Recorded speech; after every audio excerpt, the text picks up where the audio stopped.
Bismillahirrahmanirrahim. Honorable Minister Industries, Yam Ikram Dharijo Sahab, Minister Local Government, Saeed Ghani Sahab,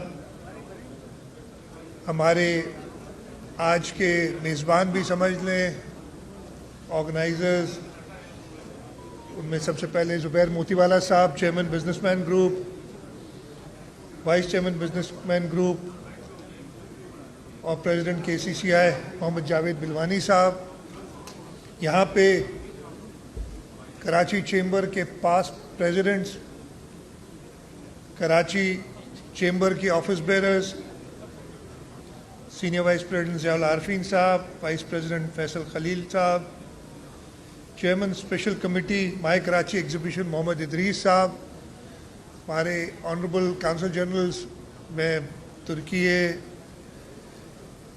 Oman, Sri Lanka, Malaysia, Thailand और Indonesia से हमारे diplomats,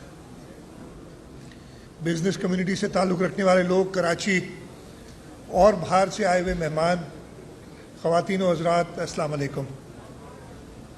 मैं सबसे पहले तो शुक्रगुज़ार हूँ कराची चेंबर का कि उन्होंने अपनी रिवायत कायम करते हुए ये आज 20वां माय कराची एग्ज़िबिशन इवेंट जो कर रहे हैं, और ये एक सिग्नेचर इवेंट बन चुका है कराची के लिए, जो हर साल होता है।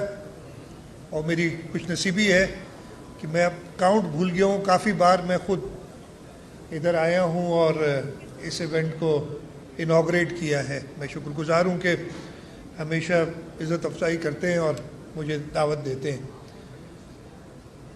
उसके साथ साथ आज का ये इवेंट थोड़ा और अहम इसलिए भी है कि इस साल हुकूमत पाकिस्तान और सूबों ने मिलके ये फ़ैसला किया कि हम अपना यौम आज़ादी 14 अगस्त को जो आता है वो सिर्फ़ 14 अगस्त नहीं बल्कि 1 अगस्त से शुरू करेंगे। और ये मैं मुबारकबाद देता हूँ कराची चेंबर को कि इस हवाले से, मुझे पता नहीं और सूबों में कोई इवेंट हुआ है कि नहीं, लेकिन सूबा सिंध का उस हवाले से जो 14 दिन की सेलिब्रेशन है, ये पहला इवेंट है।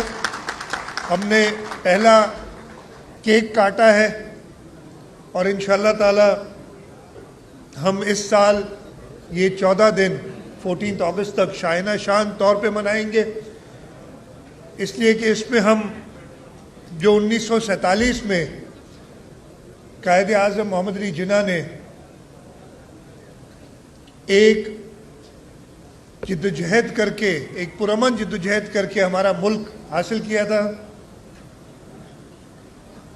और उसके बाद जब मुल्क पे मुश्किल पड़ी 1971 में, हमारा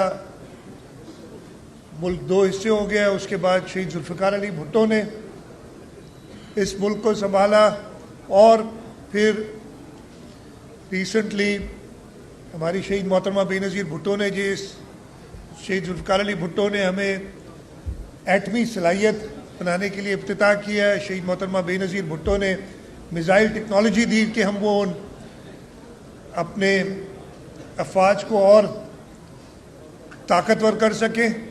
और अब इस हुकूमत के दौर में जब मई में भारत ने एक साजिश की और जिसका जिक्र किया ज़ुबैर मोतीवाला साहब ने भी, उसको भरपूर जवाब दिया, तो हम इस साल ये यौम आज़ादी की 14 दिन मार्का हक को याद करते हुए मना रहे हैं। इस उन 3-4 दिनों में हमारी कौम ने साबित किया कि जब मुल्क पे कोई मैली नज़र से देखता है तो हम सब मुत्तहद होते हैं। और मैं हर एक को, हर सियासी जमात को, हर कम्युनिटी को, बिज़नेस सेक्टर, पूरे मुल्क में, नाम मैं लेना शुरू करूँगा तो मुझसे कोई रह जाएगा, लेकिन पूरी कौम मुत्तहद होके, ना उन्होंने ज़बान की तफरीक देखी, ना मज़हब की तफरीक देखी, ना पेशे की तफरीक देखी, ना उम्र ना जेंडर की कोई तफरीक थी, सब इकट्ठे थे और इसी वजह से हमें भरपूर कामयाबी हुई। इस कामयाबी पे एक बार फिर, इसलिए कि हम यौम आज़ादी आज से मना रहे हैं, मैं सबको मुबारकबाद देता हूँ। ये माय कराची इवेंट, जैसे मैंने कहा, मैं कई बार खुद यहाँ आ चुका हूँ, एक सिग्नेचर इवेंट बन चुका है कराची के लिए।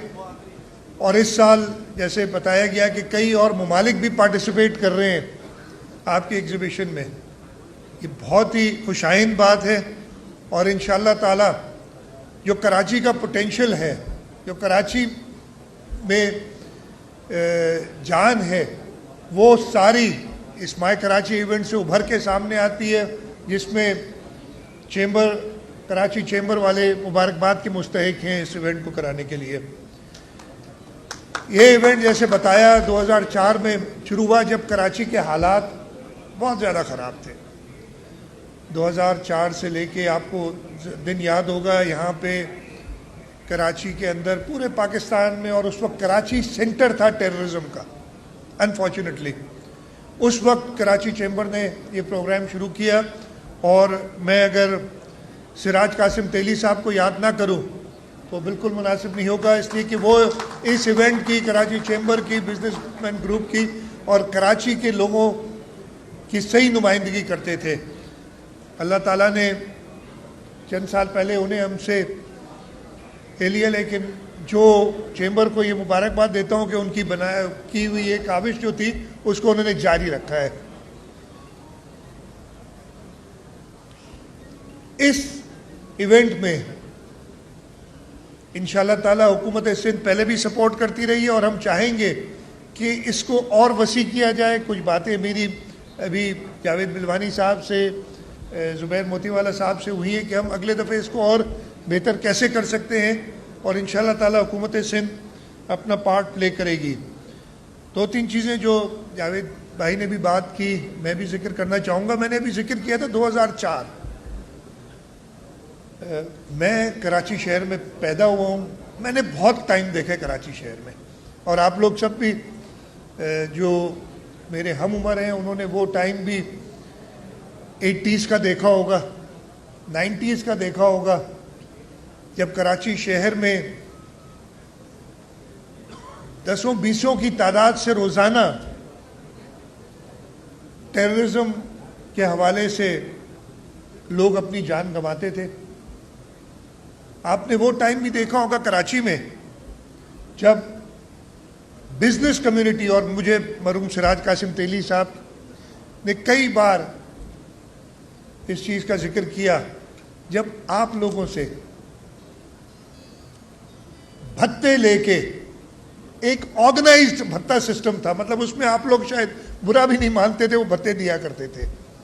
अल्लाह ताला का शुक्र है, ये वो टाइम था कि मैं 2013-14 तक की बात बता रहा हूँ, जब कराची दुनिया का छठा सबसे डेंजरस सिटी था।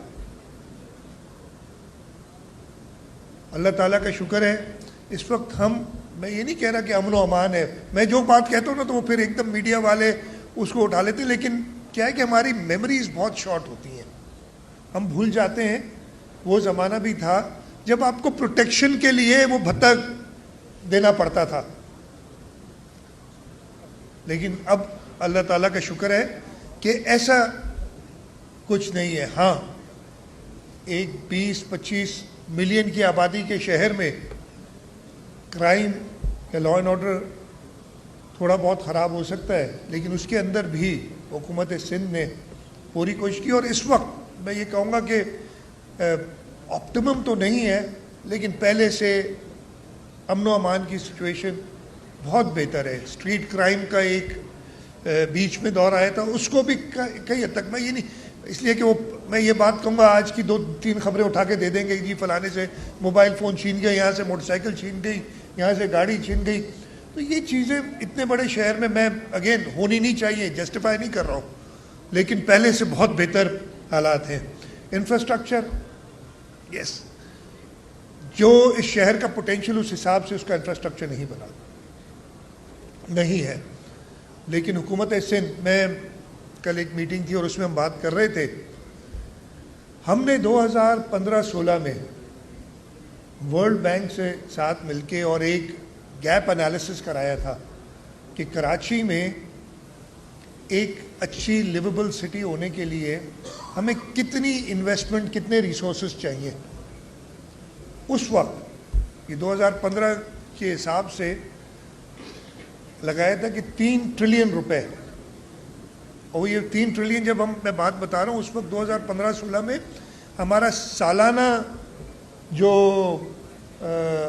डेवलपमेंट प्रोग्राम होता था वो शायद 70-80 अरब रुपए होता था।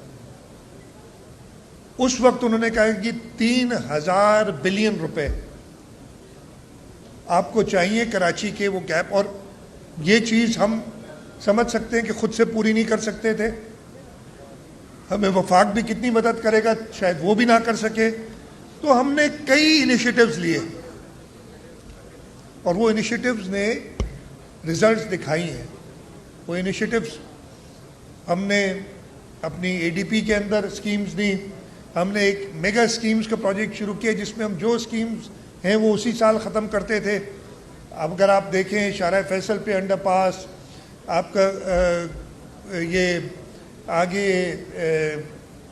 शारा फैसल पे आगे जो दूसरी ब्रिज थी, नाम मेरे जहन से निकल रहा है इस वक्त, वो बनाना। शारा फैसल को 1970 की दिहाई के बाद पहली बार एक 4 लेन करना। यहाँ पे काफ़ी दोस्त पुराने तारिक रोड और PCHS इस इलाके के रहने वाले, उस सब को अपग्रेड करना, ओल्ड सिटी एरियाज़ को अपग्रेड करना, ये सब पिछले 5-6 सालों में हमने किया। Major infrastructure investments, underpasses, Hub dam road, मैं गिनना शुरू होऊंगा तो बहुत लंबी हो जाएगी बात। ये तो फिर हमने क्या किया, हमने इंटरनेशनल एजेंसी से बात करनी शुरू की और इंटरनेशनल एजेंसी से बात करने के बाद हमने कराची में जो गैप्स हैं, अगेन वर्ल्ड बैंक के साथ मिलके हमने कराची नेबरहुड इम्प्रूवमेंट प्रोजेक्ट पहले शुरू किया, फिर एक liveable city of Karachi click के नाम से प्रोग्राम शुरू किया। हमने BRTs के लिए येलो लाइन और रेड लाइन, ये दोनों जो काफ़ी अरसे से चल रही है, लेकिन अब अल्हम्दुलिल्लाह इनका काम बड़ा तेज़ी से चल रहा है आगे।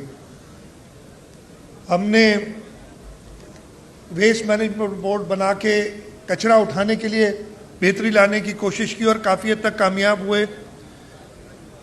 इंटरनेशनल एजेंसीज़ के साथ मिलके, उससे पहले हमने जब देखा कि वो BRTs में टाइम लग रहा है तो हम पीपल्स बस सर्विस शुरू की कराची के अंदर।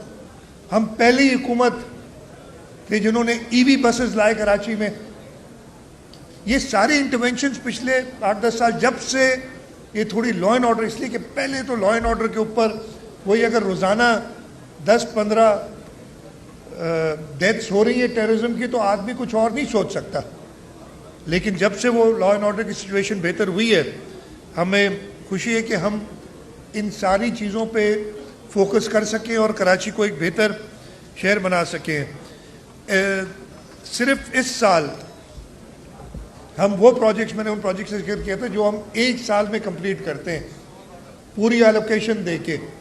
और हुआ ये कि मैंने जब बजट पेश किया तो वो 12 अरब रुपए का जिक्र किया कि 12 अरब रुपए की स्कीमें जो इसी साल कंप्लीट होंगी। तो अगले दिन मेरे मीडिया के दोस्तों ने लगाया जी कराची के लिए सिर्फ 12 अरब की स्कीमें, जबकि फिर उनको गिन के बताया गया कि वो 300 अरब के करीब की स्कीमें कराची में इस साल होनी। ये 12 अरब की वो स्कीम्स हैं जो हमने प्रोविंशियल ADP से 1 साल में, वो पूरी प्रोविंशियल ADP नहीं, कंप्लीट करने के लिए दी। और अब मैं उनका भी जिक्र, मेरे ख्याल बहुत लंबी हो जाएगी तकरीर अगर एक एक का जिक्र करूँगा।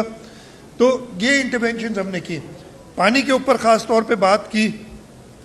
K4 अभी भी मुझे नंबर याद नहीं, शायद 78 अरब रुपए वफाक ने खर्च करने K4 को कंप्लीट करने के लिए, और उन्होंने सिर्फ 3 अरब इस साल रखे हैं। मेरी, जैसे ज़ुबैर मोतीवाला साहब ने कहा, बाकी जावेद साहब ने कहा, वफाक से ही दरख्वास्त होगी कि उसको जल्द से जल्द जो पानी आपने कराची की बाउंड्री तक ले आना है K4 का, वो मुकम्मल करें जहाँ तक आगे। इसलिए उसके अलावा 4 प्रोजेक्ट्स हैं K4 के। सबसे पहला प्रोजेक्ट है, हमने कैपेसिटी बढ़ानी है KB फीडर की ताकि वो पानी ले सके, तो उसके हम लाइन कर रहे हैं। 50 अरब रुपए का वो प्रोजेक्ट है जो इंशाल्लाह इस साल कंप्लीट होगा जनवरी, इसलिए कि वो क्लोजर में कर सकते हैं। दिसंबर जनवरी में क्लोजर होता है। हम 40% कंप्लीट कर चुके हैं, बाकी 60% इस साल करेंगे। ये पहला। फिर आपने वो कींझर से लेके कराची तक पानी लाना है, 170 अरब या 65 अरब रुपए का वो प्रोजेक्ट है। आपने पावर सप्लाई देनी, इसलिए वहाँ पे 2 पंपिंग है, वो हम अपनी company Sindh transmission and dispatch company STDC के थ्रू वो पावर प्लांट लगा रहे हैं ताकि वो बिजली मुहैया कर सके। चौथा ऑगमेंटेशन का प्रोजेक्ट है, जो शहर के अंदर आपने अपना नेटवर्क बढ़ाना है, और तकरीबन 80 अरब रुपए का वो प्रोजेक्ट है, और उसकी पूरी फाइनेंसिंग अरेंज की हुई है। वो इस वक्त प्रोक्योरमेंट के फाइनल स्टेजेस में है, और हमने यही कोशिश की है कि हम, इसलिए कि उसमें 4 सेक्शन है, तो एक सेक्शन हमारी पूरी कोशिश रहेगी कि अगले 7 से 8 महीने में हम कंप्लीट करें। लेकिन हम सिर्फ K4 पे डिपेंड नहीं कर रहे। हमने हब से जो पानी हमें मिलता है कराची में 100 मिलियन गैलन मिलना चाहिए, लेकिन हमारा अपना नेटवर्क जो 1970 और 80 में वफाक ने बनाया था और उसको मेंटेन नहीं किया, फिर जो कनाल था, अब वो 40-45 MGD से पानी ज़्यादा नहीं उठा सकता है। हमने एक नया कनाल 100 MGD का, वो इंशाल्लाह, मुझे मेयर का जिक्र किया था, मेयर ने वादा किया है कि 14 अगस्त को उसका इफ्तिताह कराएगा। तो 100 MGD पानी, यानी 40 मिलता था, 60 एक्स्ट्रा इंशाल्लाह 14 अगस्त के बाद हमें मिलेगा। लेकिन वहाँ हमने ख़त्म नहीं किया। हमारा जो पूरा वो स्कीम है, कॉन्ट्रैक्ट है, हम वो 100 MGD तो नया कनाल है, और पुराना जो 100 MGD का कनाल था उसको भी रिहेबिलिटेट कर रहे, 100 पे लाते हैं, तो टोटल 200 MGD पानी, यानी 140 या 160 MGD पानी एक्स्ट्रा कराची को इंशाल्लाह वो साल के एंड तक हमने ख़त्म करना है। उसके अलावा एक और प्रोजेक्ट है, डमलोटी से हम पानी ला रहे हैं ताकि हम साउथ के एरिया में वो पानी दे सकें, और वहाँ से पानी जो बचेगा वो और एरियाज में डाइवर्ट करेंगे। तो ये इस साल के आखिर तक कम से कम 150 MGD पानी एडिशनल कराची को मिल सकेगा। वफाक से हमने कहा है कि हमारी एलोकेशन बढ़ाएं अपने टाइम से, बलूचिस्तान की भी एलोकेशन बढ़ाएं, इसलिए कि उसकी डिस्ट्रीब्यूशन होती है 1/3 2/3। जिस तरीके से क्लाइमेट चेंज हो रहा है, बारिशें हो रही हैं, हर टाइम हर साल भर जाता है। पहले प्रॉब्लम होता था, तो पानी मौजूद है हमारे हिसाब से। और इस वक्त recently minister water and power आए थे, मैंने उन्हें पर्सनली कहा था, मिनिस्टर वाटर पावर, तो वाटर रिसोर्सेज पावर अलग हो गया, मिनिस्टर वाटर रिसोर्सेज आए थे, और उन्हें मैंने पर्सनली रिक्वेस्ट किया था। एक प्रोजेक्ट मेरे से रह गया जो हमारा अगेन एक फ्लैगशिप प्रोजेक्ट है, शाहराह भुट्टो। हमने उसको कुरंगी रोड से लेके कयूमाबाद तक कंप्लीट कर लिया है, कायदाबाद तक, कयूमाबाद से कायदाबाद तक कंप्लीट कर लिया है, और इंशाल्लाह इस साल के आखिर में वो M9 तक कंप्लीट हो जाएगा। और ये पब्लिक प्राइवेट पार्टनरशिप में, ये हुकूमत सिंध इसलिए कि इसकी टोटल प्रोजेक्ट की कॉस्ट 60 अरब से ऊपर है। हमारी अपनी इन्वेस्टमेंट उसमें, मुझे एग्जैक्ट नंबर याद नहीं, 10 अरब के करीब होगी।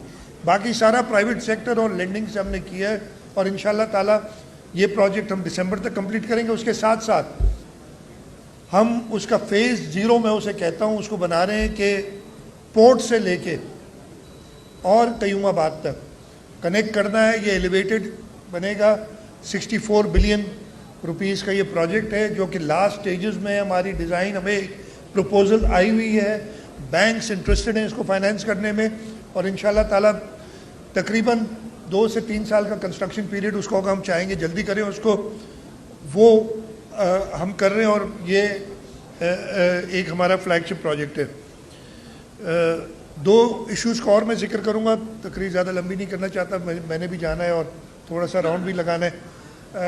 2 चीज़ें, गैस सब ने जिक्र किया, सिंध 70% गैस प्रोड्यूस करता है, और इसी एक्सपो सेंटर में मेरी लड़ाइयाँ भी हुई हैं जब मैं मिनिस्टर एनर्जी हुआ करता था।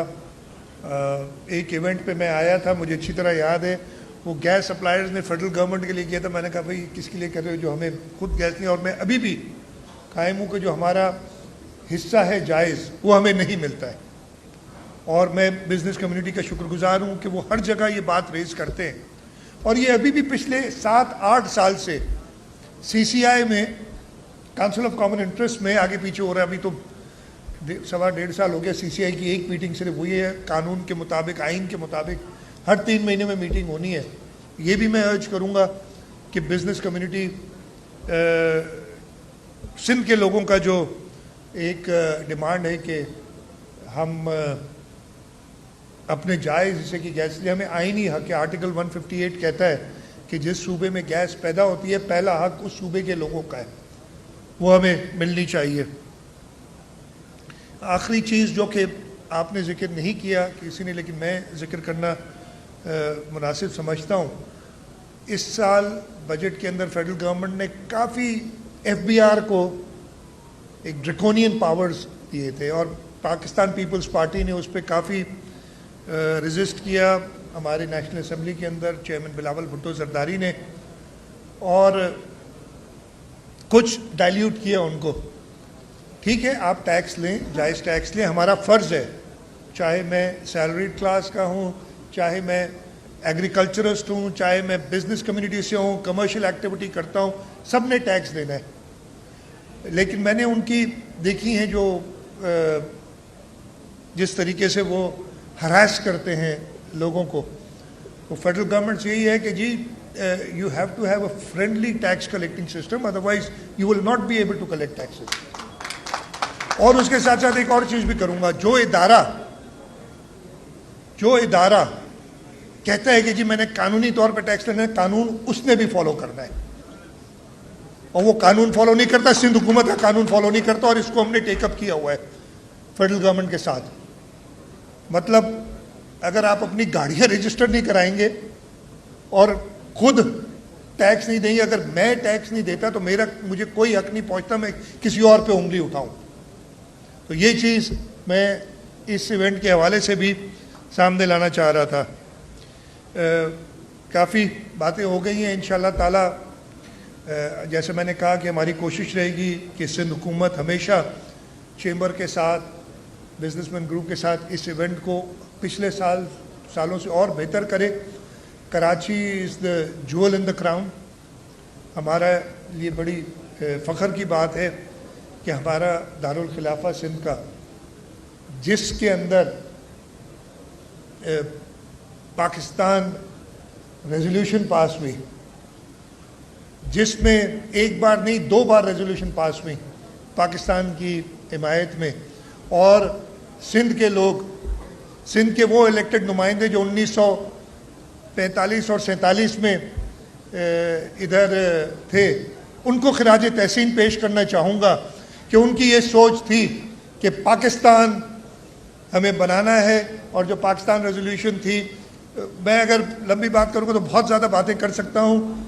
पाकिस्तान की इंडिपेंडेंस का आगाज़ हुआ था जब सिंध ने मुंबई से, बॉम्बे उस वक्त होता था, बॉम्बे से अलहदगी के लिए एक मुहिम, एक जद्दोजहद चलाई थी। वो स्टार्ट था जब कायदे आज़म मोहम्मद अली जिन्ना को इंगेज किया था एज अ लॉयर। उन लोगों ने 1920 और 30 की दिहाई की बात है, कायदे आज़म मोहम्मद अली जिन्ना को इंगेज किया था, ये देखते हुए कि उनका स्टैचर देखते हुए, उनकी काबिलियत देखते हुए, और कायदे आज़म मोहम्मद अली जिन्ना ने भी उसी जो एक जद्दोजहद थी उसको एक अच्छे स्टेट्समैन की तरह इस्तेमाल करते हुए हमें 1947 में आज़ादी दिलाई। तो एक बार फिर आप सबको आज़ादी मुबारक। इंशाअल्लाह ताला हम इकट्ठे होके, मुत्तहद होके, अगर फिर किसी ने पाकिस्तान की तरफ मैली आंख से देखने की कोशिश की तो उसको भी भरपूर जवाब देंगे। और जो इकॉनमी में एक बेहतरी आ रही है, आप देख रहे हैं रोज़ाना एक अच्छी खबर आती है, उसके लिए भी मतलब मैं खराज तहसीन इस बात पे ज़रूर पेश करना चाहूँगा प्राइम मिनिस्टर साहब को, वफाकी हुकूमत को, सदर साहब को, कि इस मुश्किल दौर में हमारे relationship, except for obviously eastern neighbours, apart from that पूरी दुनिया से इस वक्त हमारे जो एक ज़माना था जो हमसे कोई बात करने के लिए तैयार नहीं था, अब हमारी रिलेशनशिप ऐसी हो गई है कि हर एक हमसे ट्रेड करने के लिए तैयार है। तो इस सब पे मैं आप सबको मुबारकबाद देता हूँ, पाकिस्तान के लोगों को मुबारकबाद देता हूँ और ये दुआ करता हूँ कि इंशाअल्लाह ताला ये माय कराची इवेंट और बेहतर हो। आप सबका बहुत बहुत शुक्रिया। पाकिस्तान जिंदाबाद।